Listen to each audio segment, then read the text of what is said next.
మమ్మల్ని నడిపించటానికి నాయకుడు లేడు కదా అని ఎవరి వలలు వాళ్ళు మరలా మరలా తీసుకొని చేపలు పెట్టడానికి వెళ్ళిపోయాడు. అయితే పునరుత్థానుడైన తర్వాత యేసుక్రీస్తు వారి మధ్యలో ప్రత్యక్షమై వారితో అంటూ ఉన్నాడు, మీకు సమాధానం కలుగునుగాక అని. అప్పుడు ప్రభు వాళ్ళ మధ్యలో ప్రత్యక్షమైనప్పుడు ధైర్యపరచబడ్డారు. ఆ తర్వాత ప్రజల మధ్యలోకి వెళ్ళి సేవకులు పేతురు, యోహాను శిష్యులు వెళ్ళి క్రీస్తు పునరుద్ధానుడయ్యాడనే సంగతి వాళ్ళకు తెలియచేసినప్పుడు ప్రజలు కూడా, ఆనాడు యూదులు కూడా సంతోషించారు. శిష్యులు కూడా బలపరచబడ్డారు. 50 దినాల వరకు యేసుక్రీస్తు పునరుద్ధానుడైన వెళ్ళిపోయిన తర్వాత ఆ రోజు నుండి ఒకవైపు సంతోషమన్న, ఒకవైపు కలవరాలు.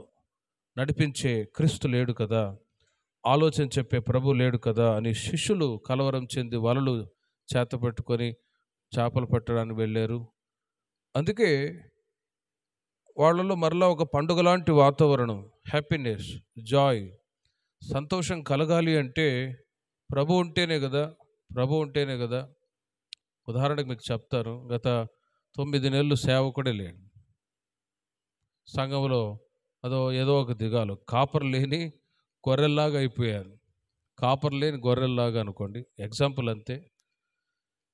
అంటే దైవోక్తి లేని ఎడల జనులు కట్టులేక తిరుగుతురు అన్నట్లుగా, అలాగే యేసుక్రీస్తు శిష్యుల మధ్యలో లేనప్పుడు, ప్రజల మధ్యలో లేనప్పుడు ప్రజలకు కలవరాలే, శిష్యులకి కలవరాలే కలుగుతూ వచ్చాయి. ఇవన్నీ జరుగుతాయని ముందుగానే యేసు ప్రభువుకు తెలుసు. అందుకే యోహాను సువార్త 14వ అధ్యాయం 1వ వాక్యములో ముందుగా యేసుక్రీస్తు వారు చెప్పారు, చూడండి, మీ హృదయము కలవరపడనీయకుడి, దేవుని యందు విశ్వాసం ఉంచుడి. ఈ మాట ముందుగానే యేసు ప్రభు వారు చెప్పారు, మీరు కలవరపడొద్దు అని. కానీ క్రీస్తు పునరుద్ధానుడైన తర్వాత వాళ్ళు కలవరపడ్డారు, దిగులు చెందారు 50 దినాల వరకు. మరి 50 దినాల తర్వాత ప్రేమిన వర్లరా, పెంతెకొస్తు దినమున యేసుక్రీస్తు వారు చెప్పినట్లుగా, మీరు యెరూషలేములో వెళ్ళి కనిపెట్టండి, మీ మీద దేవుని ఆత్మ కుమ్మరింపబడుతుంది అని పునరుద్ధానుడై వెళ్ళిపోక ముందు ఒక మాట చెప్పారు. లూకాసు వార్త చివరి అధ్యాయం 24వ అధ్యాయం 49వ వాక్యములో, ఇదిగో వాగ్దానము చేసినది మీ మీదికి పంపుచున్నాను, మీరు పైనుండి శక్తి పొందే వరకు. చూడండి, పట్టణములో నిలిచి ఉండుడని వారితో చెప్పాడు. మీరు అర్థం చేసుకోండి, కోతకాలపు పండుగ లేక పెంతెకొస్తు పండుగ 50 దినాలు ఈ కోతకాలపు పండుగని ఆచరించాలి. మరి ఈ మాటకు అర్థం ఏంటంటే, యేసుక్రీస్తు వారు పునరుద్ధానుడై వెళ్ళిపోయిన 50 రోజుల తర్వాత 120 మంది వారు యెరూషలేములో దేవుని ఆలయములో మేడగదిలో కనిపెట్టి ప్రార్థిస్తూ ఉన్నప్పుడు పైనుండి శక్తి వారి మీద కుమ్మరింపబడెను. వారికి శక్తి కుమ్మరింపబడెను.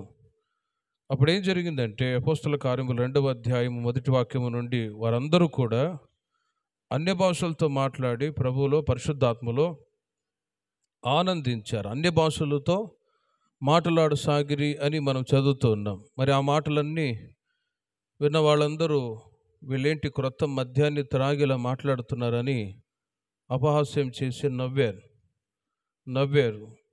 13వ వాక్యములో, కొందరైతే వీరు క్రొత్త మద్యముతో నిండి ఉన్నారని అపహాస్యం చేసిరి.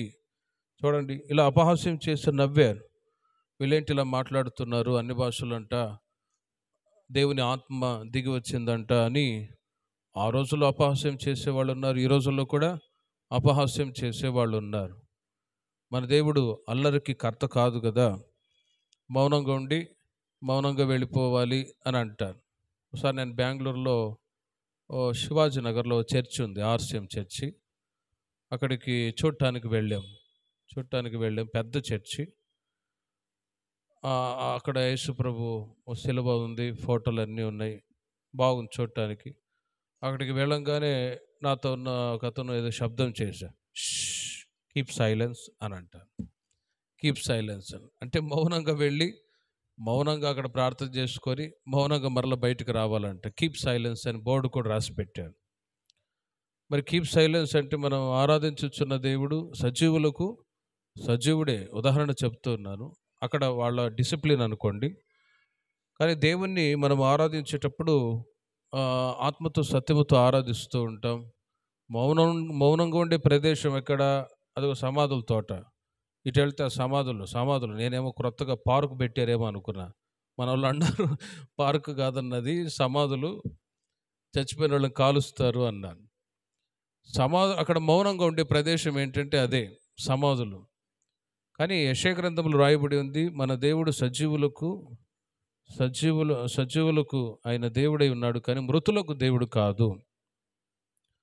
మనం జీవించుచు ఉన్నవాళ్ళం కాబట్టి మనము ప్రభుని నోరారా ప్రభుని స్తుతించి పొగిడి ప్రభునామాన్ని ఘనపరిచి ఆరాధిస్తాం. అలాంటి సమయంలో ఆనాడు పరిశుద్ధాత్మతో నిండుకొని పరిశుద్ధాత్మలో ఆనందిస్తూ ఉన్నప్పుడు అక్కడ వాళ్ళు అపహాస్యం చేసి నవ్వారు. కానీ పేతురు వాళ్ళ మధ్యలో నిలవబడి, మేము క్రొత్త మద్యాన్ని త్రాగి ఇలా మాట్లాడట్లేదు, యోవేలు ప్రవచించిన ప్రవచన వాక్య ప్రకారం అంత్యదినముల యందు నేను మనుషులందరి మీద నా ఆత్మను కుమ్మరిస్తాను అని చెప్పిన ఆ మాట నెరవేరింది కనుకనే మేము అన్ని భాషలతో మాట్లాడి ప్రభువులో ఆనందిస్తూ ఉన్నాము అన్నప్పుడు, ప్రేమిల వర్లరా, ఆ మాటలను బట్టి ఆ అధ్యాయంలో మీరు చదువుకుంటూ వస్తే క్రీస్తు గురించి సువార్త ప్రకటించడం మొదలుపెట్టాడు. క్రీస్తు మరణాన్ని గురించి, మృతుల పునరుత్థానాన్ని గురించి, యేసుక్రీస్తు వారి గురించి పేతురు ప్రసంగం చేశాడు. అందులో 27వ వాక్యాన్ని మీరు చూడండి. నీవు నా ఆత్మను పాతాళంలో విడిచిపెట్టవు, నీ పరిశుద్ధిని కుళ్ళుపట్టనీయవు. ఇలా యేసుక్రీస్తుని గురించిన సువార్త తెలియచేశారు. క్రీస్తు ఆయన మరణించారు, కానీ పరిశుద్ధిని కుళ్ళు పట్టనీయవు అనే ప్రవచన వాక్యం నెరవేర్చబడింది. కాబట్టి యేసుక్రీస్తు వారు చనిపోయారు, కానీ మరణాన్ని జయించి తిరిగి లేచాడు అని క్రీస్తుని గురించి, పునరుత్థానాన్ని గురించి సువార్త తెలియచేసినప్పుడు అక్కడ వాళ్ళు ఏం చేశారంటే 37వ వాక్యములో, వారు ఈ మాట విని హృదయములో నొచ్చుకొని, సహోదరులారా మేమేమి చేతుమని పేతురును అడుగగా, మీరు మారు మనసు పొంది పాప క్షమాపణ నిమిత్తం ప్రతివాడు యేసుక్రీస్తు నామమున బాప్తిసం పొందుడి. ఈ విధంగా పేతురు మొట్టమొదట అపోస్తుల యొక్క బోధని తెలియచేశారు. ఆ బోధ విన్న సుమారు 3000 మంది ఆనాడు సంఘములో చేర్చబడ్డారండి. హల్లెలూయా. 3000 మంది బాప్తిసం పొంది సంఘములో చేర్చబడ్డారు. 41వ వాక్యములో, అతని వాక్యం అంగీకరించిన వారు బాప్తిసం పొందిరి. ఆ దినమందు ఇంచుమించు చూడండి 3000 మంది సంఘములో చేర్చబడ్డారు. అప్పుడు ఆ రోజు నుండి ప్రథమ ఫలము పెంతెకొస్తు పండుగ దినమున ఈ యొక్క కార్యం జరిగింది. రమారమి 3000 మంది సంఘములో చేర్చబడ్డారు. ఆ రోజు నుండి వారు అపోస్తుల యొక్క బోధలో, సహవాసములో, ప్రార్థనలో, రొట్టె విరుచుట్లో ఎడతెగక ఉండిరి. ప్రేమిన వర్లరా, ఈ యొక్క కోతకాలపు పండుగ లేక పెంతెకొస్తు పండుగ అనేది దేవుని ప్రజలైన వాళ్ళు పరిశుద్ధాత్మ అభిషేకాన్ని పొందినప్పుడు ఈ యొక్క పండుగ ప్రారంభించబడుతుంది. హల్లెలూయా. పెంతెకొస్తు పండుగ లేక కోతకాలపు పండుగ 50 దినములు ఆచరించాలి. దేవుని ప్రజల జీవితాల్లో ఖచ్చితంగా పరిశుద్ధాత్మ అభిషేకాన్ని పొందాలి. మరి ఏ విధంగా పొందాలి? ఆనాడు ఏక మనసుతో ఏక హృదయంతో శుద్ధ హృదయంతో కనిపెట్టి ప్రార్థన చేసినప్పుడు వారి మీద బలమైన అభిషేకం కుమ్మరించబడింది. ఒక్కసారే ఆ ఆత్మ దేవుని ప్రజల మీదకి కుమ్మరింపబడుతుంది. ఆ రోజు నుండి ఆ పరలోకపు ఆ ఆనందం, పెంతెకొస్తు పండుగ లేక పరిశుద్ధాత్మలో ఆనందించే ఆనందాన్నే పెంతెకొస్తు పండుగ అంటారు. అప్పుడే ఒక నిజమైనటువంటి సంతోషం దేవుని ప్రజల జీవితాల్లో ప్రారంభించబడుతుంది. హల్లెలూయా. నా అనుభవాన్ని బట్టి చెప్తాను. నేను 10th ఉన్నప్పుడు పెంతెకొస్తు చర్చికి వెళ్ళేవాళ్ళం చిన్నప్పుడు. అక్కడ ప్రతి శనివారం మరలా కనిపెట్టి కూడికలు ఎక్కువగా పెట్టేవాళ్ళు. అప్పుడు సండే స్కూల్ టీచర్గా నేను ఒక 6 సంవత్సరాలు పెంతెకొస్తులో పరిచర్య చేస్తూ ఉండేవాడిని. పరిశుద్ధాత్మ అభిషేకం పొందేంత వరకు ఆ పాస్టర్ గారు వదిలేవాళ్ళు కాదు. ఖచ్చితంగా పొందుకో పొందుకో పొందుకో పొందుకో అని ప్రేరేపిస్తూనే ఉండేవాళ్ళు, వర్షిప్ చేస్తూనే ఉండేవాళ్ళు. అలా ఖచ్చితంగా యవనస్తులు అభిషేకాన్ని పొందేవాళ్ళు. ఆ సమయంలో క్రొత్తగా నేను అభిషేకాన్ని పొందినప్పుడు ఆ పరలోకపు ఆనందాన్ని నేను కళ్ళారా చూశానండి. దేవునికి మహిమ కలుగును గాక. ఆ పరలోకపు ఆనందాన్ని నేను అనుభవించా ఆ రోజే డిసైడ్ చేసుకున్నా, ప్రభువా సర్టన్ ఏజ్ వచ్చినప్పుడు ఖచ్చితంగా నీ సేవ చేస్తానయ్యా అని. అంతటి పరలోకపు ఆనందం అది ఈ లోక సంబంధమైన ఆనందము కంటే అతీతంగా ఉంటుంది.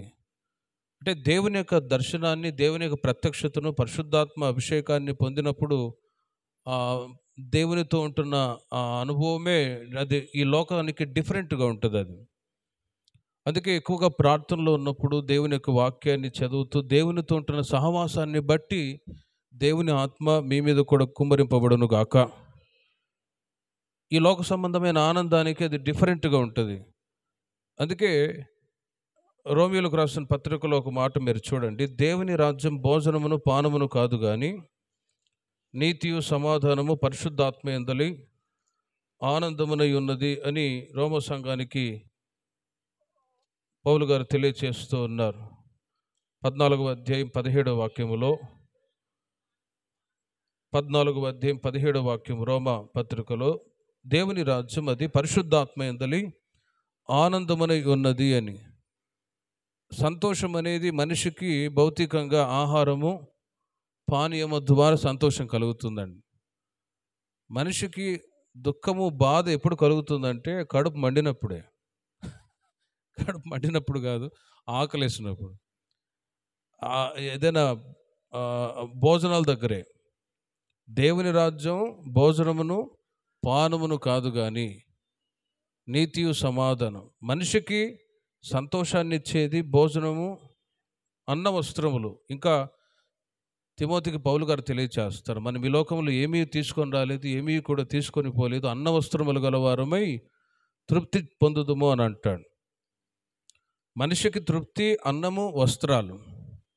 ఈ రెండు లేనప్పుడే చూడండి గొడవలు వస్తాయి. ప్రతి చోట మీరు గమనించి చూడండి, ఓ ప్రోగ్రాంలో గొడవ వచ్చేది ఈ భోజనాల దగ్గరే. నేను వైజాగ్లో సేవ చేస్తున్నప్పుడు ఆంధ్ర యూనివర్సిటీ ప్రొఫెసర్ ఇల్లు ఓపెనింగ్ జరిగింది. అక్కడ సేవకులందరూ ఉన్నాం, విశ్వాసులు ఉన్నారు. ఆమె అలిగి వెళ్ళిపోయింది కారు వేసుకొని. ఎందుకు అలిగి వెళ్ళిపోయింది అని అంటే ఆమెను పిలవలేదంట భోజనానికి, అందుకే అలిగి వెళ్ళిపోయింది అన్నారు. అప్పుడు అనుకున్నాను, అంత పెద్ద యూనివర్సిటీలో ప్రొఫెసర్ అయి ఉండి అరే భోజనం దగ్గర ఆ ఇంటోళ్ళు పిలవలేదని అలిగి వెళ్ళిపోయింది. అందుకే అంటారు మంచివాడి బుద్ధి ఎక్కడ బయటపడిద్దట, మంచివాడి బుద్ధి భోజనాల దగ్గర. ఏదైనా ఫంక్షన్ జరిగినా ఎక్కడైనా మీరు చూడండి, ఈ భోజనాల దగ్గరే అలిగి వెళ్ళిపోవడం, అసమాధానం ఇవన్నీ జరుగుతూ ఉంటాయి. పెళ్ళిళ్ళు కానీ. ఇలా ఎందుకు మాట చెప్తున్నానంటే, మనిషికి రిసీవ్ చేసుకొని భోజనం పెట్టి ఏదైనా ఇచ్చారనుకోండి, అప్పుడు హ్యాపీగా ఫీల్ అవుతారు. అదే ప్రోగ్రాం పిలిచి పిలవకుండా భోజనాన్ని పట్టించుకోకుండా అనుకోండి, ఫీలింగ్ బాధ అనేది ఈ భోజనాల దగ్గరే ఎక్కువగా వస్తూ ఉంటాయి. ఉదాహరణ చెప్తున్నాను ఇవన్నీ. దేవుని రాజ్యం భోజనమును పానమును కాదు. ఈ లోకరీతిగా మనిషికి భోజనం సంతోషాన్ని ఇవ్వవచ్చు, ఈ లోకరీతిగా వస్త్రాలు మనిషికి సంతోషాన్ని ఇవ్వవచ్చు, బట్ ఇవన్నీ కూడా లోకంలో ఉంటున్న సంతోషం. కానీ దీనికి డిఫరెంట్ ఏంటంటే, కీర్తనలు 11వ అధ్యాయములో నీ సన్నిధిలో సంపూర్ణ సంతోషము కలదు అని కీర్తనాకారుడు తెలియచేసినట్టు, దేవుని యొక్క సన్నిధిలో దేవుని ప్రజలైన మనం ఆత్మతో సత్యముతో ఆరాధిస్తూ కీర్తనలు పాడి ప్రభు నామాన్ని గణపరుస్తూ పరిశుద్ధాత్మలో ఆనందించినప్పుడు ఈ ఆనందమే పరలోకపు ఆనందం. ఈ ఆనందాన్ని లోకములో కోట్లిచ్చి ఎక్కడ కొనలేమండి, ఎక్కడ కొనలేరు. ఆ ఒక ఫీల్ అనేది దేవుని ప్రజలైన మీరు అనుభవిస్తూ ఉన్నారు. ఆరాధనలో దేవుని యొక్క సన్నిధిని, దేవుని యొక్క ప్రత్యక్షతను మీరు చూసే ఆనందం అనేది నిజమైన సంతోషం. ఈ సంతోషం లోకంలో ఎక్కడ దొరకదు. అందుకే నీ సన్నిధిని సంపూర్ణ సంతోషము కలదు అని దావీదు కీర్తనాకారుడు దేవుని యొక్క సన్నిధి పరిశుద్ధాత్మలు ఆనందించే అనుభవాన్ని బట్టి సంతోషిస్తూ ఉంటాడు. కనుక కోతకాలపు పండుగ లేక పెంతెకొస్తు పండుగ అన్నప్పుడు దేవుని ప్రజలైన వాళ్ళు ఖచ్చితంగా పరిశుద్ధాత్మ అభిషేకాన్ని పొందినప్పుడు పొందుకునే ఆనందమే ఈ పెంతెకొస్తు పండుగ. ఒకసారి దేవుని యొక్క ఆత్మ దేవుని ప్రజలైన వాళ్ళు పొందుకుంటారు. ఆ ఆత్మని, దేవుని యొక్క ఆత్మని పొందినప్పుడు వాళ్ళలో ఒక జాయ్, సంతోషం, పరిశుద్ధాత్మ ఆనందం అనేది వాళ్ళ జీవితాలలో ఎల్లప్పుడూ నిలిచి ఉంటుంది. మాటిమాటికి దేవుని సన్నిధికి వచ్చి స్తుతించి ప్రభునామస్మరణ చేస్తూ ఉన్నప్పుడు దేవుని ఆత్మ మనలో నిలిచి ఉండునుగాక. ఆ దేవుని ఆత్మ నిలిచి ఉన్నంత వరకు దేవుని ప్రజలైన వాళ్ళు సంతోషంగానే ఉంటారు దేవుడిచ్చిన ఆత్మ ద్వారా. కానీ దేవుని ఆత్మ ఉన్నంత వరకు పెంతెకొస్తు పండుగ లేక కోతకాలపు పండుగ లాంటి అనుభవం దేవుని ప్రజల జీవితాల్లో ఉంటుంది. కానీ దేవుని ఆత్మ వెళ్ళిపోయింది అనుకోండి, ఉదాహరణకి సౌలు దేవుని ఆత్మ పొందినవాడు సంతోషించాడు క్రొత్త ఆత్మను పొంది. కానీ దేవుని ఆత్మ వెళ్ళిపోయి దురాత్మతంలో ప్రవేశించినందువలన ఆ రోజు నుండి పగ, ద్వేషము, ఈర్ష, దావీదును చంపాలని హృదయంలో పగతో ఉండి చివరికి గిల్బోవ పర్వతం ముందు తన కత్తి మీద తానే పడి చనిపోయాడు. ఇలా దేవుని ఆత్మ పొందిన దావీదు ఆత్మలో హర్షిస్తూ ఉండేవాడు. మరి ఆత్మను పోగొట్టుకున్న సౌలు చనిపోయాడు. అయితే దేవుని ప్రజలైన మీరు ఎప్పుడైతే దేవుని ఆత్మను పొంది ఉన్నారో ఆ రోజు నుండే ఈ కోతకాలపు పండుగ, పెంతెకొస్తు పండుగ అనుభవాన్ని మీరు అనుభవించుచు ఉన్నారని గ్రహింతురుగాక. ఆ పరిశుద్ధాత్మ అనుభవాన్ని దేవుని ప్రజలైన వాళ్ళు కాచుకుంటూ రావాలి. మరలా ప్రభుని స్తుతిస్తూ ఆ దేవుని ఆత్మచేత నింపబడి, అందుకే ప్రతిసారి ప్రార్థన అన్నప్పుడల్లా ఆసక్తిగా మీరు చేరి రావాలి, ప్రార్థనలో ఉండాలి. ద ప్రెజెన్స్ ఆఫ్ గాడ్, దేవుని యొక్క సన్నిధిని అనుభవిస్తూ ఉన్నప్పుడే దేవుని ఆత్మ మీలో నిలిచి ఉండును గాక. లేకపోతే దేవునితో ఉంటున్న కనెక్షన్ కట్ అయింది అనుకోండి, దేవుని ఆత్మ వెళ్ళిపోతుంది, దురాత్మ దూరే పరిస్థితులు కూడా ఎదురవుతాయి. అందుకే ఎవ్రీ టైం, ప్రతిసారి దేవునితో ఉంటున్న ఐక్యతని, పరిశుద్ధాత్మతో ఉంటున్న ఐక్యతని, వాక్యముతో ఉంటున్న ఐక్యతని దేవుని ప్రజలైన వాళ్ళు మీరు కాచుకొని ఉందరుగాక. అప్పుడే ప్రియమైన వారలారా మనము పరిశుద్ధాత్మలు ఆనందించి ప్రభు రాకడకై సిద్ధపడటానికి దేవుడు సహాయం చేస్తాడు. కనుక ఈ 4వ పండుగ కోతకాలపు పండుగ లేక పెంతెకొస్తు పండుగ. ఉపదేశ క్రమంలో కూడా ఒకటి మారుమనసు పొందాలి, రెండవది బాప్తిసం తీసుకోవాలి, మూడవది పరిశుద్ధాత్మ అభిషేకాన్ని పొందాలి. ఈ పరిశుద్ధాత్మ అభిషేకాన్ని మీరు అనుభవించినప్పుడే ఈ కోతకాలపు పండుగ లేక పరిశుద్ధాత్మ పండుగ మీలో ఆత్మీయంగా ప్రారంభించబడుతుంది. ఆ ఆత్మ అభిషేకాన్ని దేవుని ప్రజలైన మీరు కాచుకుంటూ రావాలి, ఎక్కడ పోగొట్టుకోకూడదు. అందుకే పత్రికలో పౌలు గారు తెలియచేస్తారు, దేవుని ఆత్మని మీరు దుఃఖపరుచుకుడి అని. ఎప్పుడు దుఃఖపడుతాడు అంటే దేవునికి విరోధంగా నడిచినప్పుడే దేవుని ఆత్మ దుఃఖపరచబడతాడు. దుఃఖపడకుండా మనలో ఒక న్యూనెస్, ఒక మంచి సద్గుణాలు కలిగి జీవిస్తూ ఉన్నప్పుడు దేవుని ఆత్మ మనలో నివసించునుగాక. మరి ఆ సద్గుణాలు ఏంటి అంటే గలతీయులకు రాసిన పత్రిక 5వ అధ్యాయం 22వ వాక్యములో ప్రేమ, సంతోషము, సమాధానము, దీర్ఘశాంతము, దయాళుత్వము, మంచితనము, ఆశా నిగ్రహము, సాత్వికము, మొత్తం 10 రకములైన ఆత్మఫలాలు ఉన్నాయి. హెబ్రీ పత్రిక చివరి అధ్యాయం చివరి మాటల్లో జిహ్వా ఫలము అని 10 రకములైన ఆత్మఫలాలు పరిశుద్ధాత్మ అభిషేకం పొందిన మీలో నివసించునుగాక. వీటికి ఆపోజిట్గా పై వాక్యాల్లో శరీర క్రియలు కూడా ఉంటాయి.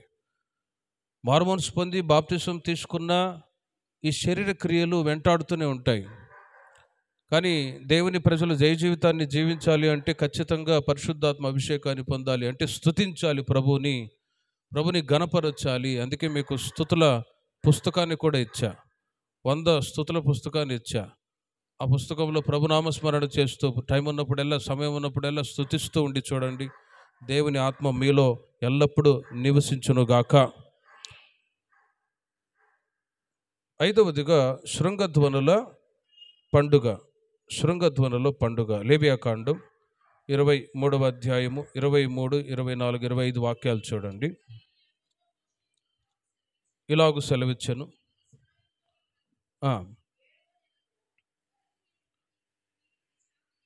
7వ నెలలో మొదటి దినం మీకు విశ్రాంతి దినం. అందులో జ్ఞాపకార్థ శృంగధ్వని వినబడినప్పుడు కూడవలెను.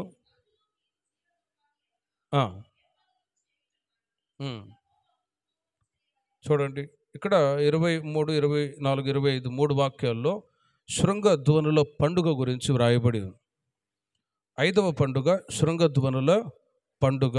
ఇది ఎప్పుడు జరిపించాలి అంటే 7వ నెలలో మొదటి దినమున ఈ ధ్వనుల పండుగని ఆచరించాలి. ఆ రోజు వాళ్ళు ఏ పని చేయకూడదు, పరిశుద్ధ సంఘముగా కూడుకోవాలి అని అక్కడ మోషే ద్వారా దేవుడు ఇశ్రాయేలు ప్రజలకు తెలియచేస్తూ ఉన్నాడు. ఈ శృంగధ్వనుల పండుగ అన్నప్పుడు ఇది ఒక అనౌన్స్మెంట్ లాగా. ఆ రోజుల్లో ఇప్పుడు మనం ఇక్కడ ఏర్పాటు చేసిన ఈ సౌండ్ సిస్టమ్, ఈ మైక్ ఆ రోజుల్లో లేవు. శృంగధ్వని ఒక కొమ్ములాగా ఉండేది. ఆ కొమ్మును తీసుకొని ఊదేవాళ్ళు. ఆ శబ్దానికి ఇశ్రాయేలు సర్వసమాజం అంతా కూడా సమాజముగా కూడుకుంటూ ఉండేవాళ్ళు. హల్లెలూయా. ఇప్పుడైతే మనకు మైకులు, బాక్సులు, ఎంత సౌండ్ కాబట్టి అటు పెట్టుకోవచ్చు. ఆ రోజుల్లో లేవు, కొమ్ములాగా ఉండేది. ఆ కొమ్మును తీసుకొని వాళ్ళు ఊదినప్పుడు శృంగధ్వని అంటారు దాన్ని. వాళ్ళు పరిశుద్ధ సంఘముగా కూడుకునేవాళ్ళు. ఆ రోజుల్లో ఆ కొమ్ము వాటిని ఆ శబ్దాన్ని చేసేవాళ్ళు. తద్వారా వాళ్ళు సమాజంగా కూడుకుంటూ ఉండేవాళ్ళు. ప్రతిసారి యుద్ధం చేసేటప్పుడు కూడా బూర ఊదేవాళ్ళు. సమాజంగా కూడేటప్పుడు కూడా బూర ఊదేవాళ్ళు. శృంగధ్వనులు చేస్తూ ఉండేవాళ్ళు. అలా చేసినప్పుడల్లా ఒక అలర్ట్. ఇప్పుడు రీసెంట్గా అయితే మనం గమనిస్తాం, ఇజ్రాయెల్ దేశంలో అక్కడక్కడ ఒక ఫైర్ ఇంజన్ మోగుతూ ఉంటుంది, డేంజర్ బెల్ మోగుతూ ఉంటాయి. యుద్ధము జరుగుతుంది, శత్రువులు దాడి చేస్తున్నారంటే పెద్ద అనౌన్స్మెంట్, ఒక బూర అలర్ట్ అవ్వటానికి. దానినే శృంగధ్వని అని అంటారు. మరి ఈ ధ్వనులు వినబడినప్పుడు వాళ్ళు పరిశుద్ధ సంఘముగా కూడవలెను అని రాయబడి ఉంది. చూడండి, కూడవలెను. మనం కూడా అనౌన్స్మెంట్ చేసా, అదొక బూర. ప్రతివారం ప్రార్థన జరుగుతుంది, మీరు రండి. బూర ఊదబడుతుంది. యేసు రక్షించును, యేసు స్వస్థపరచును, రండి అని బూరలు ఊదబడుతున్నాయి. గుడాల పండుగలు జరుగుతున్నాయి, రండి అని అనౌన్స్మెంట్లు మీడియా ద్వారా. ప్రజెంట్ అయితే మీడియా ఇవన్నీ కూడా టెక్నాలజీ పెరిగింది కాబట్టి ఆ రోజుల్లో బూరలు ఊదేవాళ్ళు, శృంగధ్వనులు చేసేవాళ్ళు. అవి వినబడ్డప్పుడల్లా వాళ్ళు పరిశుద్ధ సంఘముగా కూడుకోవాలి. వారు ఆ రోజుల్లో ఏ జీవనోపాధి కూడా చేయకూడదు. మరి ఈ శృంగధ్వనుల పండుగ దేనికి గుర్తై ఉన్నది అంటే ప్రభు యొక్క రాకడకి గుర్తుగా ఉన్నది. తెస్సలోనికీయులకు రాసిన మొదటి పత్రిక 4వ అధ్యాయము 16, 17 వాక్యాల్లో చూడండి. ఆర్భాటముతోను, ప్రధాన దూత శబ్దముతోను, దేవుని బూరతోను, చూడండి, ప్రభు దిగివచ్చును, క్రీస్తునందుండి మృతులైన వాళ్ళు మొదట లేతురు.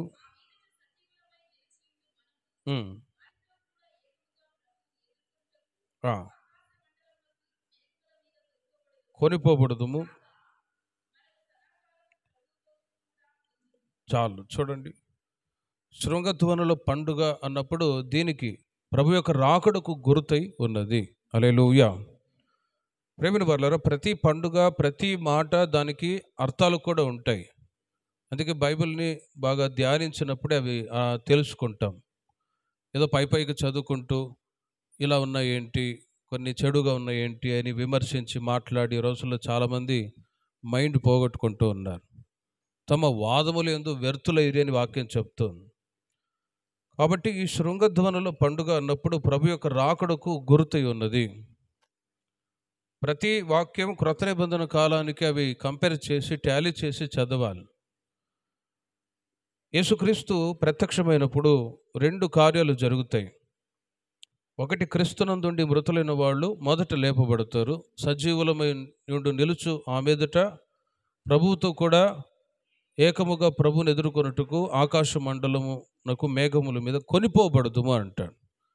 ఈ లోకములో ఉన్నంత వరకు దేవుని ప్రజలైన మనం శృంగధ్వని వినబడుతున్నప్పుడల్లా పరిశుద్ధ సంఘముగా కూడుకునే అనుభవాన్ని దేవుని ప్రజలు విడిచిపెట్టకూడదు.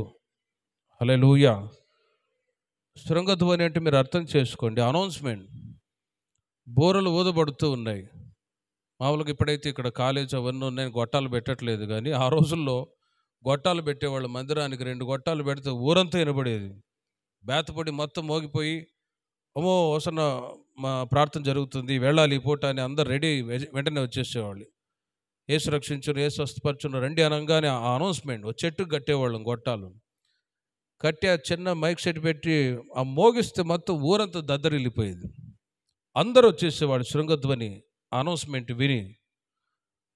ఈ సందర్భం ఒక విషయం గుర్తొస్తే, ఓ పల్లెటూరులో ఇలాగే మన పాటలు ఉండేవి, క్యాసెట్లు ఉండేవి. ఆ రోజుల్లో క్యాసెట్లు ఉండేవి. ఆ క్యాసెట్ పెట్టి చిన్న వాక్మెన్ ఉండేది మా దగ్గర. దాంట్లో వాక్మెన్ పెట్టి దానికి కనెక్షన్ ఇచ్చి యాంప్కి గొట్టాల్లో వదిలేసేవాళ్ళు.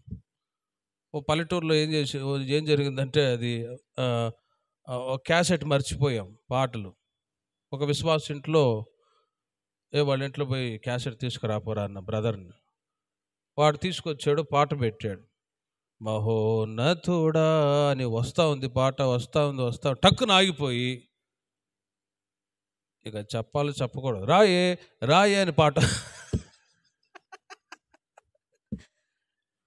మర్చిపోలేమండి. అది ఆ రోజుల్లో ఏంట్రా ఈ పాట మారిపోయి వచ్చిందంటే సినిమా పాట. వాళ్ళ ఇంట్లో వాళ్ళ కొడుకు ఏం చేశాడంట, అది సినిమా పాట, కొత్తగా వచ్చిన సినిమా అని రికార్డ్ చేయడానికి బటన్ నొక్కాడు. సగం యేసు ప్రభు పాటలు వస్తున్నాయి, మన పాటలు వస్తున్నాయి, మరలా సగం సినిమా పాటలు వస్తున్నాయి. వాడేమో అట్లాగే పెట్టాడు, ఆపరు అర్జెంటుగా అంటే ఆపేశాడు. ప్రేమిన అదొక శృంగధ్వని పండుగ లోకంలో ఉంటున్న ప్రజలకి. చూడండి, లోకంలో ఇప్పుడులో ప్రజెంట్ ఈ డీజేలు పెట్టి సాతానుడు ఎగరవేస్తూ ఉన్నాడు. సాతాను కూడా ప్రజెంట్ మీరు గమనించినట్లయితే మ్యూజిక్ అనేది సాతానుకు సంబంధించింది. దేవుని దగ్గర దూత ఉన్నాడు. ఆ దూత ఇలా రెక్కలు చాపి అలా ఒక్కసారి అలా ఊపితే చాలు, ఓ ప్లెజెంట్ మ్యూజిక్ వస్తూ ఉందట. మ్యూజిక్ అనేది పడిపోయినటువంటి లూసిఫర్ దూత ద్వారానే. ఇప్పుడు అందుకే లోకాధికారి వచ్చుచూ ఉన్నాడు, అతనితో నాకు సంబంధం ఏమీ లేదు అని యేసుక్రీస్తు వారు చెప్పారు. ఈ మ్యూజిక్ అనేది ఇది లూసిఫర్ సంబంధించింది. ప్రజెంట్ డేస్లో ఎక్కువగా మీరు గమనిస్తే యూత్ని ఎక్కువగా ఆకర్షించేది మ్యూజిక్. క్లబ్బుల్లో, పబ్బుల్లో ఈ మ్యూజిక్ పెట్టుకొని డ్యాన్స్ వేసుకొని వాళ్ళ జీవితాలను నాశనం చేసుకొని, సాతానుడు ఒకవైపు ఆ ధ్వనుల చేత లోకంలో ఉంటున్న ప్రజల్ని సాతానుగాడు నరకానికి తీసుకొని వెళ్ళిపోతూ ఉన్నాడు. చూడండి, సాతానుకు కూడా ఒక పరిపూర్ణత ఉంది. అంటే వాడు తన రాజ్యానికి తన ప్రజల్ని అలా తీసుకొని వెళ్ళిపోతున్నాడు, యూత్ని నాశనం చేస్తున్నాడు. మ్యూజిక్, శృంగధ్వని అనే అంశం మీద చెప్తూ ఉన్నాను. ఒకవైపు సాతానుగాడు మ్యూజిక్ డీజేలు పెట్టి సినిమా పాటలు పెట్టి చాలా గందరగోళమైన పరిస్థితి. ఈ రోజుల్లో ప్రజెంట్ డేస్లో మ్యూజిక్ అంటే ఎంత యూత్ ఇష్టపడుతున్నారంటే ప్రాణమే వదిలేస్తూ ఉన్నారు. మైకల్ జాక్సన్ ఉన్నాడు, వాడి మ్యూజిక్కి ప్రాణాలే వదిలేశారట. ఇలా ప్రపంచ దేశాల్లో సాతానుడు చాలామందిని బలహీనపరుస్తూ ఉన్నాడు. అలా లోక సంబంధమైన మ్యూజిక్ వాటి ద్వారా. కానీ ప్రేమను వర్లరా, దేవుని ప్రజలైన మనకు శృంగధ్వనులు ఉన్నాయి, దేవుని పాటలు ఉన్నాయి, వాక్యాలు ఉన్నాయి, అనౌన్స్మెంట్ చేస్తూ ఉన్నాం, శృంగధ్వని వినబడుతుంది ఈ లోకంలో ఉన్నంత వరకు. అందుకే మన చెవులు అన్య శబ్దాలు వినకుండా మన చెవులను కూడా జాగ్రత్త చేసుకుందాము గాక. అవి కూడా ఒక ఇబ్బందే, మ్యూజిక్కే కదా, అదేం తప్పులేదు అని అనేవాళ్ళు ఉన్నారు. అవి కూడా ఈ లోక సంబంధమైన మ్యూజిక్ వింటూ ఉన్నాం అనుకోండి, ప్రభు ప్రత్యక్షమైనప్పుడు ఆ స్వరం వినబడదు, అంతే, అదొక ఉపదేశం. అందుకే ఈ లోకంలో ఉన్నంత వరకు దేవుని యొక్క మాటలే, దేవుని యొక్క శబ్దమే వినటానికి మన చెవి యొగ్గుదుముగాక. అప్పుడు క్రీస్తు ప్రత్యక్షమైనప్పుడు, ఇప్పుడు చూడండి ఆ వాక్యాన్ని, ఆయన ఆర్భాటముతోనూ ప్రధాన దూత శబ్దముతో దేవుని బూరతో దిగి వచ్చే శబ్దం వినబడిద్ది, లేకపోతే వినబడదు. ఆర్భాటముతోనూ ప్రధాన దూత శబ్దముతో బూరతో వచ్చినప్పుడు, మరి ఆ దేవదూతలు ఊదే ఆ బోర శబ్దం వినబడాలి అంటే ఈ లోకంలో ఉన్నప్పుడే దేవుని యొక్క శబ్దం వినటానికి మన చెవిని జాగ్రత్త చేసుకుందాము గాక. ప్రేమిన వర్లరా, ఎప్పుడైతే క్రీస్తు వస్తాడో అప్పుడు ఆ శృంగధ్వని విన్నవాళ్ళు ప్రభు యొక్క రాకడలో ఎత్తబడతారు. ప్రభు ప్రత్యక్షమైనప్పుడు ప్రేమిన వర్లరా 2 కార్యాలు జరుగుతాయి. ఎవరు మృతి చెంది ఉంటారు క్రీస్తునందు వారు మొదట లేపబడతారు, ఆ తర్వాత సజీవులమై నిలిచి ఉండు మనము. ఇవన్నీ ఎవరు చూశారండి? ఇవన్నీ ఎలా మనకు తెలుసు అని అనేవాళ్ళు ఉన్నారు. వీటి గురించిన బోధే తెలియని వాళ్ళు ఉన్నారు, చెప్పని వాళ్ళు కూడా చాలామంది ఉన్నారు. కానీ ఇవన్నీ ఫ్యూచర్లో జరగబోయే సంగతులు. రీసెంట్గా యెరూషలేములో కూడా ఒక వీడియో విడుదల చేశారు. ప్రభు రాకడ సమీపించింది, 3వ ఆలయాన్ని యెరూషలేములో కట్టబోతూ ఉన్నారు అని కొన్ని సూచనలు వాళ్ళు ఇప్పుడు తెలియచేస్తూ ఉన్నారు, 1 by 1. ఇప్పుడు యుద్ధాలు ఆగిపోయాయి అంటున్నారా? మరలా ప్రారంభించబడ్డాయి. దేశాలు ఒకరికి విరోధంగా ఒకళ్ళు. ఇంకా రాబోయే రోజుల్లో ఒకే కరెన్సీ, వన్ రేషన్ కార్డ్ అంటూ ఉన్నారు. ఇక ఒకే కరెన్సీ వచ్చింది. నెక్స్ట్ ఇలాగే ఈ 666 ఇలాగే ఫార్మేషన్ అవుతూ వస్తుంది. బిబ్లికల్గా ప్రకటన గ్రంథంలో రాయబడ్డ మాటలన్నీ ఒక్కొక్కటి నెరవేర్చబడుతూ ఉంది. ఇంకొందరు అంటారు ఆల్రెడీ 666 వచ్చేసింది. ఏ విధంగా అంటే, ఒక సబ్బు కొన్నా, ఒక ఏదన్నా ఒక ఐటమ్ కొన్నప్పుడు మీరు చూడండి, కింద ఇట్లా డాటెడ్ లైన్స్ ఉంటాయి, నంబర్స్ ఉంటాయి కింద. వాటిని కంప్యూటర్ డీకోడింగ్ చేస్తే 666 వచ్చిందట. ఆల్రెడీ వచ్చేసిందండి. మనం కొన్న ప్రతి వస్తువుకి ఇట్లా డాటెడ్ లైన్స్ ఉంటాయి, వాటికి నంబర్స్ ఉన్నాయి, వాటికి ఆల్రెడీ ప్రతి వస్తువుకి అలా ఉన్నాయి. వాటిని కంప్యూటర్లో డీకోడింగ్ చేస్తే 666 వచ్చేసింది, ఆల్రెడీ వాడుతూ ఉన్నాము, కనబడని విధంగా సాతానుడు జొరబడ్డాడు అని మరికొందరు చెప్తూ ఉన్నారు. కానీ ఏదేమైనా కూడా యేసుక్రీస్తు వారు చెప్పుచున్న ప్రతి మాట ఈ రోజుల్లో అక్షరాల ఒక్కొక్కటిగా నెరవేర్చబడుతూనే ఉన్నాయి. మరి వీటిని చూసి మనం భయపడి ఏదో దిగులు చెందాలని కాదు, కానీ యేసయ్య చెప్తున్నాడు, ఇవన్నీ ఆరంభించినప్పుడు మీ తలలు పైకెత్తుకొనుడి అని. అంటే పరసంబంధమైన మనసు కలిగి, ఇంకా దైవాసక్తి కలిగి ప్రభువుని మీరు వెదకరండి. హెబ్రీయులకు రాసిన పత్రిక 10వ అధ్యాయం 24వ వాక్యంలో మీరు చూడండి, కొందరు సమాజముగా కూడుట మానుకొనొచ్చున్నట్టుగా సమాజముగా కూడట మానక ఒకరిని కూడా హెచ్చరించవచ్చు, ఆ దినం సమీపించుట. చూడండి, ఆ దినము సమీపించుట మీరు చూచునుకోలేదు. ఏ దినము అంటే ప్రభు యొక్క రాకడ దినము సమీపించుట మీరు చూచునుకోలేదు, మరి ఎక్కువగా సమాజముగా కూడుటకు మీరు చేరి రండి అని వాక్యం చెప్తోంది. రోమీయులకు రాసిన పత్రిక 13వ అధ్యాయము 11వ వాక్యంలో కూడా చూడండి, ఆ కాలం, ఆ దినము మరియు మీరు కాలము నెరిగి నిద్ర మేల్కొను వేళ అయినదని తెలుసుకొని, చూడండి, అలాగూ చేయుడి. ఎలాగూ సమాజంగా కూడడం, ఒకరికొకరు హెచ్చరించుకోవడం, స్పిరిచువల్గా సంబంధించిన మాటలు మాట్లాడుకొని, భక్తికి సంబంధించిన మాటలు మాట్లాడుకొని, ఒకరికొకరు స్పిరిచువల్గా ఎంకరేజ్ చేసుకోవాలి అని పౌలు గారు తెలియచేస్తూ ఉన్నారు. భక్తిహీనమైన మాటలను మాట్లాడుకొని భక్తిలో నశించిపోవడం కాదు, కానీ ఒకరికొకరు హెచ్చరించుచు, ఇంకోసారి రిపీట్ చేయండి ఆ మాటని. కొందరు మానుకొనుచున్నట్టుగా సమాజముగా కూడట మానక ఒకరినొకడు హెచ్చరించుకోవాలి. ప్రభు అక్కడ సమీపించింది, మన ప్రభు సన్నిధిలో ప్రార్థన చేద్దాం, వాక్యం చదువుదాం అని భక్తికి సంబంధించిన మాటలు మాట్లాడుకొని ఒకరికొకరు హెచ్చరిక చేసుకొని, ఆ దినము సమీపించటం మీరు చూచిన కొలది మరి ఎక్కువగా అలాగూ చేయొచ్చు. ప్రేమ చూపుటకును, ప్రేమ డివైన్ లవ్, ఒకరికొకరు సహోదరుడు సహోదరి అనే ఆ దైవికమైన ప్రేమను చూపుకుంటూ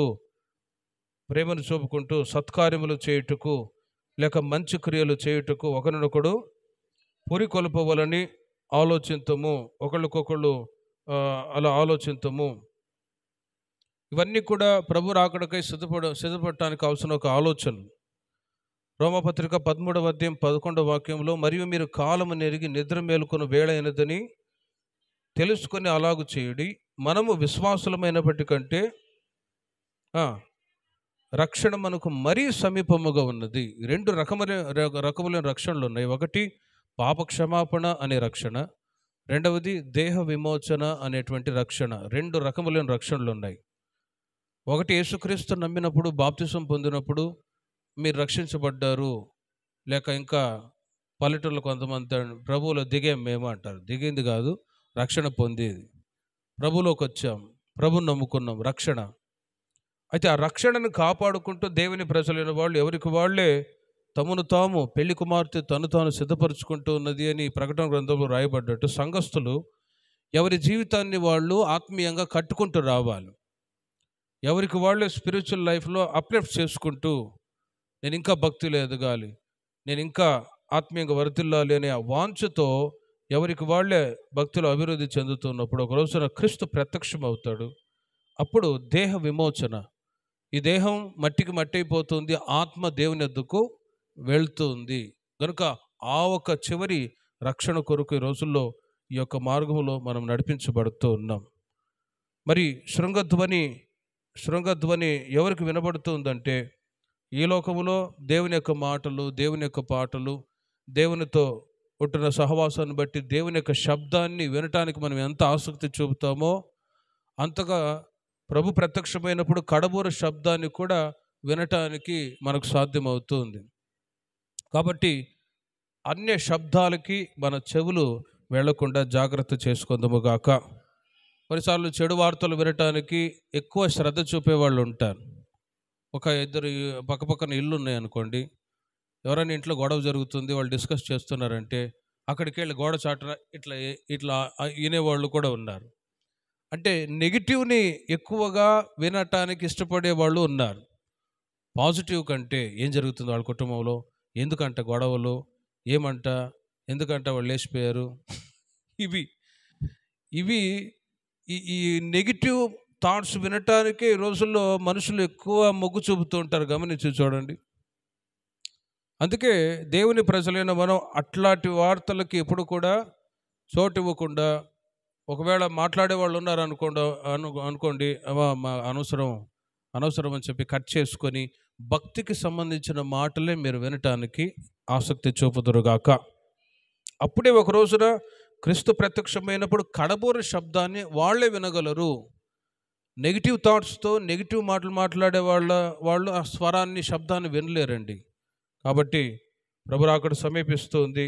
శృంగధ్వని, కడబూర శబ్దం మనం వినాలి అని అంటే, లోకంలో ఉన్నప్పుడు మన చెవులని జాగ్రత్త చేసుకొని మంచి దేవుని యొక్క మాటలు, దేవుని యొక్క పాటలు, మంచి వర్తమానము, మంచి సమాచారం వినటానికి మనం ఆసక్తి చూపాలి. చెడ్డ సమాచారాన్ని విన్నామనుకోండి, సామెతలో రాయబడింది, చెడ్డ సమాచారం ఎముకలని కృంగదీస్తూ ఉంది. 6వదిగా పాపము నిమిత్తమై ప్రాయశ్చిత్తార్థ పండుగ లేవియాకాండం 23వ అధ్యాయము 26వ వాక్యము నుండి మీరు చూడండి.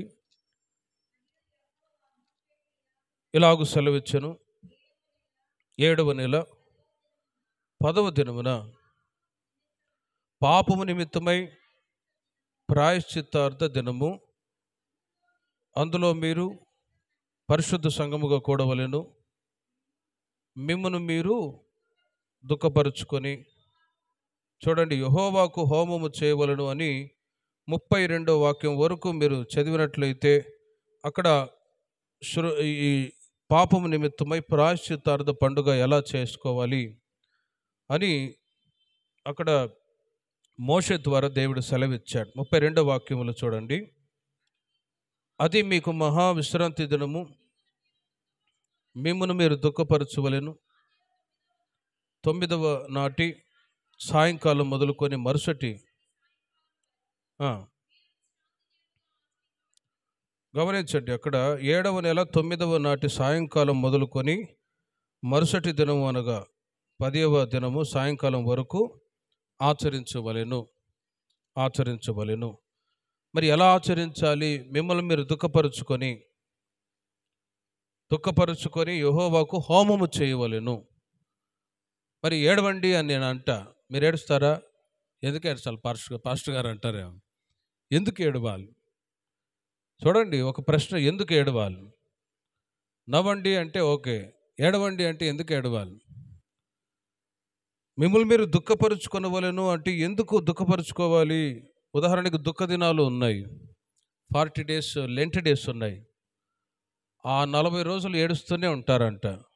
మరి ఏడుస్తారో నవ్వుతారో తెలియదు, కానీ లెంట్ డేస్. మార్టిన్ లూథర్ గురించి ఒక చోట చదివాను నేను.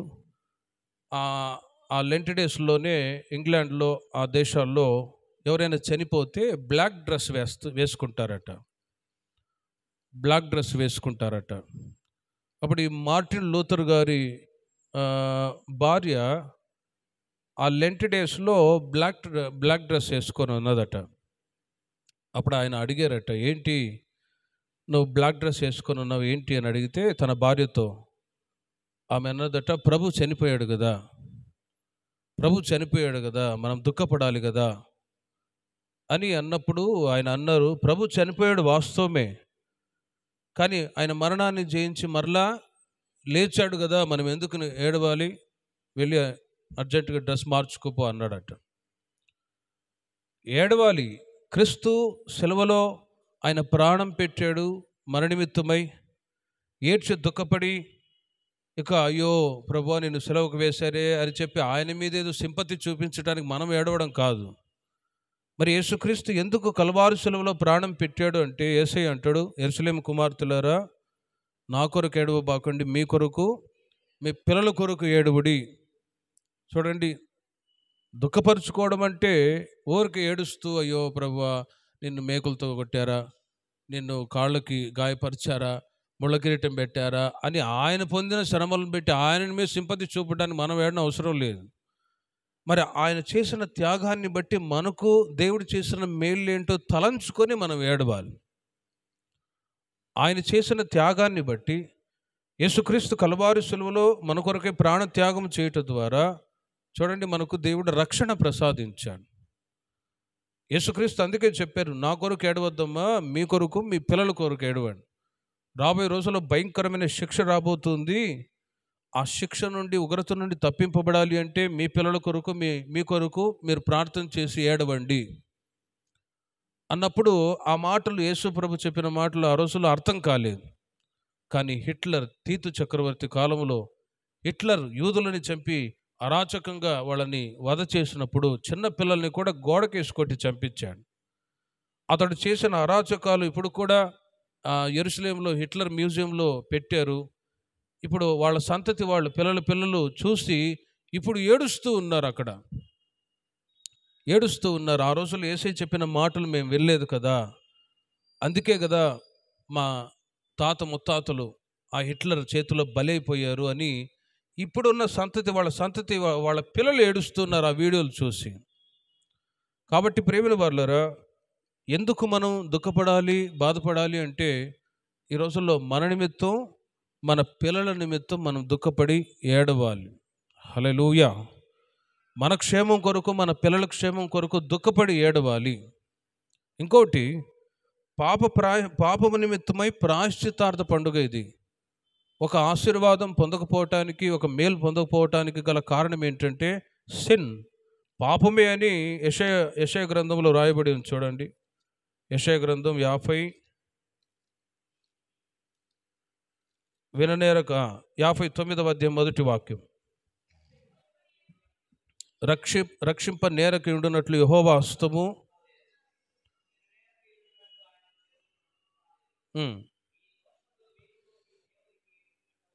చూడండి, ఒక ఆశీర్వాదము మేలులు పొందకపోవటానికి గల కారణం సిన్, దోషాలే కారణంగా ఉంటాయని బైబిల్ క్లియర్గా చెప్తోంది. ఇవి చాలా కఠినంగా ఉంటాయి మాటలు, కొన్నిసార్లు ఇవి కఠినంగా ఉంటాయి, కానీ యాజ్ ఇట్ ఈజ్ ఉన్న వాక్యాలు మీకు తేటగా తెలియచేస్తున్నాను. వీటిని బట్టి మనిషి ఆశీర్వాదాలు లేక ప్రార్థనకు జవాబు దొరకపోవటానికి గల కారణం, మేలు పొందకపోవటానికి గల కారణం ఇవే సిన్, దోషాలు. మీ పాపములు ఆయన ముఖమును మీకు మరుగుపరచును గనుక ఆయన ఆలకింపకున్నాడు. మీ చేతులు రక్తము చేతను, మీ వేళ్ళు దోషముల చేతను అపవిత్రపరచబడి ఉన్నవి, మీ పెదవులు అబద్ధములాడుచున్నవి. చూడండి, ఇందును బట్టి అని యెషయా ప్రవక్త ద్వారా దేవుడు ఇశ్రాయేలు ప్రజల్ని గద్దిస్తూ ఉన్నాడు. మరి అలాంటప్పుడు మరి చేసిన పాపాలకి ప్రాయశ్చిత్తం కలగాలి కదా. కలిగినప్పుడే పాప ప్రాయశ్చిత్తం కలగాలి అంటే గంగా నదిలో మునిగితే ప్రాయశ్చిత్తం కలుగుతుందా? ఆ మధ్య చెప్పాను, గంగా నదిలో ఆ కాశీకి వెళ్ళినవాడు ఏదో ఒకటి వదిలిపెట్టి వస్తాడట. ఒకడు వెళ్ళి కోపాన్ని వదిలిపెట్టి వచ్చాడంట. కోపాన్ని వదిలిపెట్టి వచ్చి పక్కింటి వాడితో అన్నాడట, రేయ్ నేను కాశీకి వెళ్ళాను, కోపాన్ని వదిలిపెట్టి వచ్చాను అని అన్నాడు. అమ్మో చాలా గొప్పదిరా, గొప్ప సంగతే. వాడు వెళ్ళి ఇంకా వాళ్ళ ఫ్రెండ్స్కి 10 మందికి చెప్పాడంట. వాళ్ళందరూ వచ్చి, ఏంట్రా కాశీకి వెళ్ళామంట, కోపాన్ని వదిలిపెట్టి వచ్చామంట, అవునరా అన్నాడు. ఇలా ఒక్కొక్కళ్ళు అడుగుతూ ఉండేసరికి వీడికి విసుగు పుట్టి, చిరాకు పుట్టి, నిజమే నేను కాశీకి వెళ్ళాను అని పోయిన కోపాన్ని మరలా తెచ్చుకొని వాళ్ళ ఫ్రెండ్ని కొట్టాడంట. కాశీకి వెళ్ళిన వాడు ఏదైనా వదిలిపెట్టి వస్తాడు, కానీ వదిలిపెట్టి వచ్చినాడు మరలా కోపాన్ని తెచ్చుకున్నాడు. ఇలా ఎక్కడికో వెళ్ళి వదిలిపెట్టి వచ్చటం వలన మనిషికి రక్షణ కలగదు, కానీ through Jesus Christ, the blood of Jesus, యేసుక్రీస్తు రక్తం ద్వారానే విడుదల, పాప క్షమాపణ ఒక వ్యక్తికి కలుగునుగాక. కాబట్టి ప్రేమిని వర్లరా, పాప ప్రాయశ్చిత్తం చేసుకుంటూ ఉండాలి దేవుని ప్రజలైన వాళ్ళు. రేపటి రోజున బలలో పాలు పొందుతున్నాం. ఎప్పటికప్పుడే మనల్ని మనమే జీవితంలో ఫెయిల్యూర్స్, బలహీనతలు, సమస్యలు ప్రతి ఒక్కరికి ఎదురవుతాయి. కానీ ఎవరికి వాళ్ళే వెరిఫికేషన్ చేసుకుంటూ, ఎవరికి వాళ్ళే పరిశీలించుకొని, ఏదైనా నెగిటివ్, ఏదైనా బలహీనతలు ఉంటే వాటిని ప్రభు సన్నిధిలో ఒప్పుకొని విడిచిపెట్టి దినదినము క్రీస్తు వలె దేవుని ప్రజలైన మనం మార్పు చెందుదము గాక. బలహీనతలు ఉంటాయి, కానీ ఆ బలహీనతలను సరిచేసుకుంటూ దేవుని ప్రజలైన మనం ముందు కొనసాగుతూ ఉండాలి. మరి కొంతమంది వాళ్ళు సరిచేసుకోరు, కానీ ఇతరుల గురించి మాట్లాడుతూ ఉంటారు. ఒకవేళ ఇతరుల గురించి తీర్పు తీరుస్తూ ఉంటారు. ఒకవేళ తీర్పు తీర్చిన వాళ్ళు తీర్పు తీరుస్తూ ఉంటారు. ఎవరైతే బలహీనపడ్డారో వాళ్ళు ప్రభు దగ్గర క్షమాపణ అడిగి మంచి మనసాక్షితో కొనసాగినప్పుడు తీర్పు తీర్చిన వాళ్ళు తీర్పులోనికి వస్తారు అని బైబిల్లో చాలా క్లియర్గా వ్రాయబడి ఉంది. కాబట్టి ఎవరిని తీర్పు తీర్చడమో, విమర్శించడమో, మాట్లాడడమో ఎప్పుడు కూడా అలా చేయవద్దు. ఒకవేళ ఇతరులకు మనం తీర్పు తీరిస్తే ఆ తీర్పు మన మీదకే వస్తుంది. అందుకే యేసయ్య అంటాడు, నీ కంటిలో ఉండే నలుసు మొట్టమొదట తీసివేసుకో. Self sanctification. ఎవరికి వాళ్ళే సరి చేసుకొని, నాలో ఉంటున్న వీక్నెస్ ఏంటి, బలహీనత ఏంటి అని ఎవరికి వాళ్ళే పరిశీలించుకొని, నెగిటివ్ని కనిపెట్టి వెతికి ప్రభు సన్నిధిలో ఒప్పుకోలు చేసి విడిచిపెట్టినప్పుడు క్రొత్త మనస్సు అనేది దేవుడు అనుగ్రహిస్తాడు. అదే పాపం నిమిత్తమై ప్రాయశ్చిత్తార్థ పండుగ. లోతుగా వాక్యాన్ని ధ్యానిస్తే యేసుక్రీస్తు ప్రత్యక్షమైనప్పుడు సంఘం ఎత్తబడుతుంది శృంగధ్వని వినబడ్డప్పుడు. మరి విడవబడిన సంఘము ఉంటుంది. ఎవరైతే కడబూర శబ్దాన్ని వింటారో వాళ్ళు ప్రభు రాకడలో ఎత్తబడతారు. మరి ప్రభు రాకడ శబ్దాన్ని వినిపించుకొనని వాళ్ళు ఈ లోకంలో విడవబడతారు. మరి వాళ్ళు ప్రభు రాకడ మరలా మహాశ్రమల కాలంలో మరలా బహిరంగముగా క్రీస్తు ప్రత్యక్షమైనప్పుడు అప్పుడు ప్రభు రాకడలో వాళ్ళు మరలా ఎత్తబడాలి అంటే వాళ్ళు పాపం నిమిత్తమై ఎందుకు మేము విడవబడ్డాం, ఎందుకు మేము ప్రభు మమ్మల్ని తన రాజ్యానికి తీసుకొని వెళ్ళలేదు అని విడవబడిన సంఘస్థులు వాళ్ళు ఏం చేయాలంటే వాళ్ళు పాపం నిమిత్తమై ప్రాయశ్చిత్తం చేసుకుంటూనే ఉండాలి. ప్రేమిన వారలారా, ఒక్కసారి ఆలోచించండి. మనిషి ఎప్పుడు దేవుని యొక్క రాజ్యానికి చేర్చబడతాడంటే ఊరకై చేర్చబడడు. చనిపోయేంత వరకు, ప్రభు రాకడ వరకు మనిషి ఏదైనా ఒక బలహీనతలో పడ్డప్పుడు దాన్ని సరిచేసుకుంటూ ప్రభువా నన్ను క్షమించు అని క్షమాపణ అడుగుతూ చివరి గడియలో ప్రభు క్షమిస్తేనే పరలోక రాజ్యం.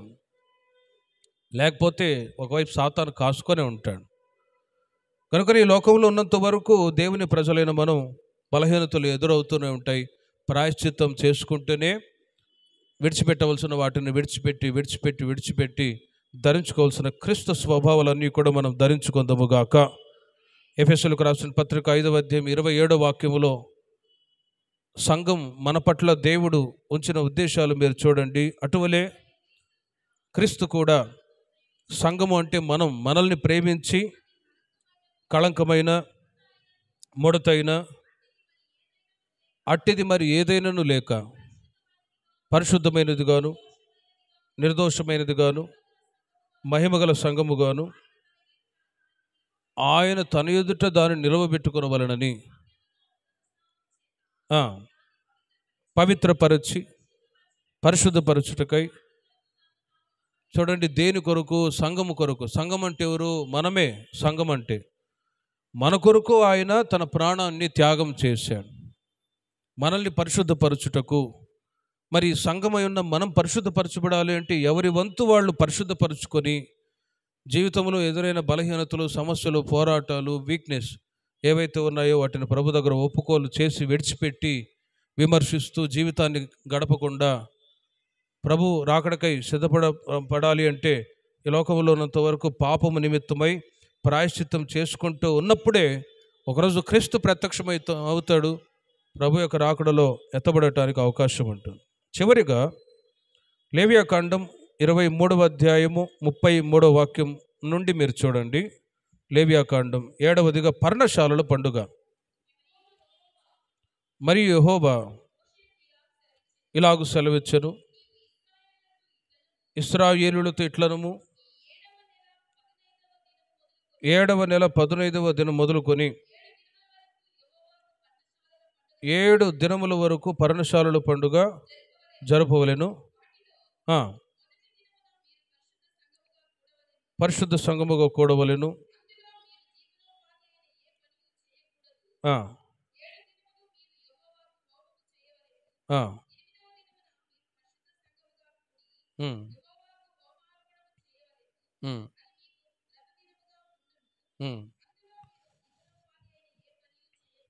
చూడండి, ఇలా లేవియాకాండం 23వ అధ్యాయం 33వ వాక్యం నుండి 43వ వాక్యం వరకు మీరు చదివితే అక్కడ ఈ పర్ణశాలల పండుగ గురించి చాలా తేటగా బైబిల్లో రాయబడి ఉంది. హల్లెలూయా.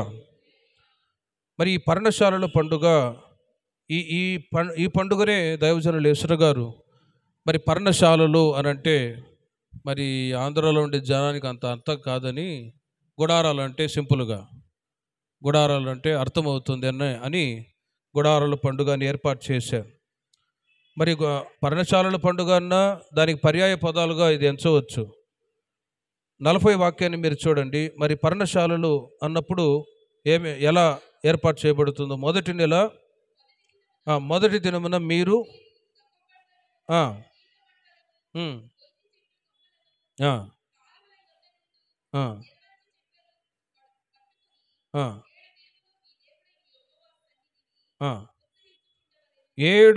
దినములు మీ దేవుడైన యెహోవా సన్నిధిని అట్లు చూడండి, మీరు ఏటేటా ప్రతి సంవత్సరం 7 దినములు పండుగగా ఆచరింపవలెను.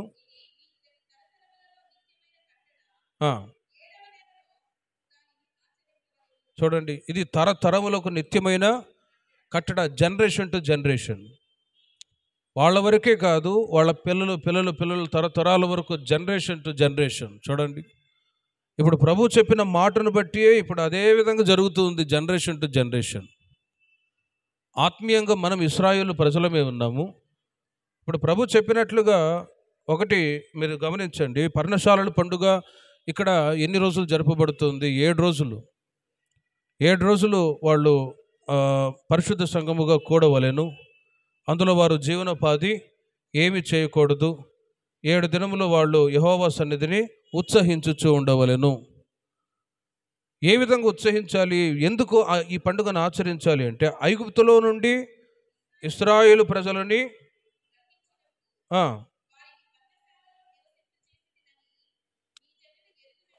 మీ జనులు ఎరుగునట్లు. చూడండి, అక్కడ ఒక ముఖ్యమైన మాట, నేను ఐగుప్తు దేశములో నుండి ఇశ్రాయేలును రప్పించినప్పుడు వారిని పర్ణశాలలో నివసింపచేసి తినని మీ జనులు ఎరుగునట్లు. ఇప్పుడు పెద్దలు ఉన్నారు, వాళ్ళ పిల్లలకు చెప్పాలి.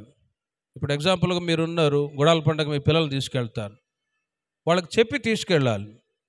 గుడాల పండుగ నాయన 4 రోజులు జరుగుతుంది. అక్కడ ప్రభు చేసిన మేళను బట్టి 7 రోజులు ఆ పాత నిబంధన కాలంలో వాళ్ళు స్తుతించి ఆరాధించేవాళ్ళు ప్రభువుని. ప్రేమిన వారలారా, ఐగుప్తు దేశంలో నుండి ఇశ్రాయేలును రప్పించినప్పుడు వారి పర్ణశాలలో నివసింపజేసి తినని మీ జనులు ఎరుగునట్లు. గనుక ప్రేమిన వారలారా, ఈ మాటను బట్టి దేవుడు చేసిన మేళన్నీ తలంచుకొని మరి 4 రోజులు గుడాల పండుగలో పాలు పొందుతూ ఉన్నాం. మరి అక్కడికి వెళ్ళి మనం ఏం చేయాలి అంటే, పాటలు పాడడం, దేవుని స్తుతించడం, దేవుడు చేసిన మేళన్నీ తలంచుకొని తలంచుకొని తలంచుకొని తలంచుకొని ఆ 4 రోజులు కూడా ప్రభు సన్నిధిలో ఉత్సహించడమే పర్ణశాలల పండుగ. హల్లెలూయా. ఇక ఆ రోజుల్లో జీవనోపాధి ఏమి కూడా చేయకూడదు. అందుకే సెలవులు దొరకని వాళ్ళకి దేవుడు సెలవులు ఇచ్చి వారిని కూడా ప్రభు తీసుకొని రావాలని ప్రార్థనలు చేస్తూ ఉన్నాం. కనుక ప్రేమిన వర్లారా, పర్ణశాలల పండుగ 7, ఇది చివరిగా ఇది పర్ణశాలల పండుగ. ఈ పర్ణశాలల పండుగ, ఈ మాటని గుడారాల పండుగగా దైవజనులు యేసన్న గారు ప్రజలకు అర్థమయ్యేటట్లు ఆ మాట అక్కడ తెలియచేశారు. ఈ పర్ణశాలల పండుగ అనేది 1000 ఏండ్ల పరిపాలనకి గుర్తండి. 1000 ఏండ్ల పరిపాలనకి గుర్తు. 1000 ఏండ్ల పరిపాలన. ఈ 4 రోజులు గుడారాల పండుగలో ఉన్నప్పుడు అక్కడ ఉండే ఆనందం చూడండి, సంతోషం. 4 రోజులు అయిన తర్వాత ఇంటికి అందరూ ఉసూరు అనుకొని వెళ్ళిపోతూ ఉంటారు. కొందరు అంటారు ఇంకా 2 రోజులు ఉంటే బాగుంటుంది అని అంటారు. ఉంటే బాగుంటుంది, మరి ఫెసిలిటీస్ ఏర్పాటు చేయాలంటే ఎంత కష్టం. అయినా కూడా 4 రోజులు దేవుని సన్నిధిలో, ఒక్క దినము దేవుని సన్నిధిలో గడుపుట 1000 దినముల కంటే శ్రేష్టమైంది అన్నప్పుడు ఆ రోజులు 7 దినాలు పర్ణశాలలు ఏర్పాటు చేసుకొని వాళ్ళు ప్రభువులు ఆనందిస్తూ వచ్చారు దేవుడు చేసిన మేళ్ళని. ఇక పనులు, జీవనోపాధి ఏమీ ఉండదు. ఒకసారి ఆలోచించి చూడండి, దేవుని సన్నిధిలో ఇక పరలోకంలో ఉంటున్న ఒక అనుభవము ఏంటంటే, అక్కడ ఎల్లప్పుడూ పరిశుద్ధుడు పరిశుద్ధుడు పరిశుద్ధుడు అని కోట్ల కొలది దేవదూతల మధ్యలో నిత్యము కొనియాడబడే ఆ అనుభవాలే తప్ప లోక సంబంధమైన ఏ జీవనోపాధి పనులు ఏమీ ఉండవు. మరి 1000 ఏండ్ల పరిపాలనలో మనిషి దుఃఖము, కన్నీళ్ళు, వేదన, ఈ లోక సంబంధమైన జీవనోపాధి ఇవి ఏవి ఉండవండి, ఏవి ఉండవు. దేవుని యొక్క రాజ్యములో ప్రభువుని స్తుతించడం, ఆరాధించడం తప్ప ఇక వేరే ఏ పని ఉండదండి. దేవునికి మహిమ కలుగును గాక. మరి అలాంటి రాజ్యానికి మనం చేరాలి అంటే ఈ లోకంలో ఉన్నప్పుడే దేవుని యొక్క సన్నిధిని ప్రేమించాలి, గుడారాల పండుగకు రావాలి, ప్రభు సన్నిధిలో ఎక్కువగా ఉండటానికి ఇష్టపడాలి. పనులకు వెళ్ళే సమయంలో పనులకు వెళ్ళాలి, కానీ సమయం ఉన్నప్పుడల్లా దేవునితో ఉంటున్న సహవాసాన్ని దేవుని ప్రజలు మీరు కలిగి ఉన్నప్పుడు అదియే నిజమైన పర్ణశాలల పండుగ. మరి ఆ రోజుల్లో ఏం చేయాలంటే దేవుడు చేసిన మేళ్ళని, ఐగుప్తులో నుండి ఇశ్రాయేలు ప్రజల్ని దేవుడు ఏ విధంగా రప్పించారో వాటిని మీరు జ్ఞాపకం చేసుకోవాలి అంటాడు. ఐగుప్తు అంటే లోకం, పాపం, సాతాను యొక్క బంధకాల నుంచి దేవుడు మనల్ని కూడా ఏ విధంగా విడిపించాడో, మీ కుటుంబానికి ఏ విధంగా రక్షణ దేవుడు అనుగ్రహించాడో, ప్రభువులో వచ్చిన తర్వాత మీరు పొందిన మేళ్ళు ఏంటో తలంచుకొని ప్రభువుని స్తుతించినప్పుడు మీరు పొందిన ఆశీర్వాదాలు రెట్టింపయ్యేటట్లు నా దేవుడు సహాయం దయచేయనుగాక. ప్రార్థన చేసుకుందాం. విన్న ఈ మాటల్ని బట్టి చిన్న ప్రార్థన చేసుకుందాం.